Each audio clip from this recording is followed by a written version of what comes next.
સુરત શહેરના textile hub તરીકે ઓળખાતા સારોલી વિસ્તારમાં આરજે એન્ટરપ્રાઇઝ નામની ફર્મના જીએસટી નંબર તથા પાન કાર્ડનો દુરુપયોગ કરી ગુજરાતના અનેક વેપારીઓને ખોટું ગાઈડ કરી આશરે 1,98,84,473નો ગ્રે કાપડનો માલ મંગાવી ચૂકવણી કર્યા વિના છેતરપિંડી કરનાર ગુનામાં એક વધુ મુખ્ય આરોપી હિતેશ વઘાસિયાની ધરપકડ કરવામાં ઇકોસેલ ક્રાઇમ બ્રાન્ચે સફળતા મેળવી છે.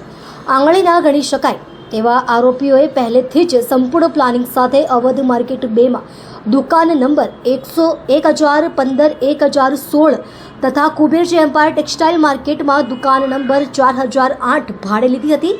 અહીં તેઓએ ફરિયાદી રઝા અલી હુસેન સોલંકીની ફર્મ આરજે એન્ટરપ્રાઇઝનું ખોટું બોર્ડ લગાવી તેમના જીએસટી નંબર 24AB BFR 9662H1ZYનો દુરુપયોગ કરી વેપારીઓ પાસેથી માલ મંગાવ્યો હતો. નકલી પાન કાર્ડ બનાવી છેતરપિંડી. આ આરોપીઓએ માત્ર જીએસટી નંબરનો જ નહીં પણ ફરિયાદીનું પાન કાર્ડ લઈ તેમાં કોઈક માધ્યમથી રાજેશ જેઠવાણી નામના શખ્સનો ફોટો મૂકી નકલી પાન કાર્ડ તૈયાર કર્યું હતું. ત્યાર પછી તેમના નામે વેપાર શરૂ કરી કાપડના જથ્થાબંધ ઓર્ડરો આપી પેમેન્ટ કર્યા વગર દુકાન બંધ કરી નાસી ગયા હતા. આરોપીઓમાં 8થી વધુ શખ્સો સામેલ. આ ગુનામાં અત્યાર સુધી જે નામ ખુલ્યા છે હિતેશ વઘાસિયા તાજેતરમાં ઉધના પોલીસ સ્ટેશનના કર્મચારીઓએ ખાનગી બાતમીના આધારે પકડી પાડ્યા. રાજેશ પ્રદીપ જેઠવાણી, રાશિદ શેખ, કૃષ્ણા સુરેશ નાહક, મયંક જૈન દલાલ, શુભમ અગ્રવાલ, પંકજ ઉદ્ધવદાસ મખીજા અગાઉ પકડાઈ ચૂક્યો છે. દીપક ચંદાણી અગાઉ પકડાઈ ચૂક્યો છે. તેઓ સામેલ છે. આમાંથી કેટલાક આરોપીઓ પહેલાથી જ પોલીસના હાથે પકડાઈ ચૂક્યા છે.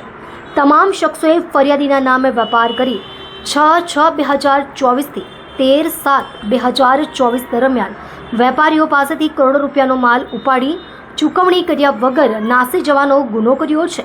પોલીસે હિતેશ કાંજીભાઈ વઘાસિયા ઉંમર વર્ષ 40 રહે ઘર નંબર 111 સાંઈ આશારામ સોસાયટી ભેસ્તાન સુરત મૂળ ગામ ખજૂરી હળમતિયા તાલુકો ભેંસાણ જિલ્લો જૂનાગઢને ઉધના પોલીસના સ્ટાફે અટક કર્યો હતો.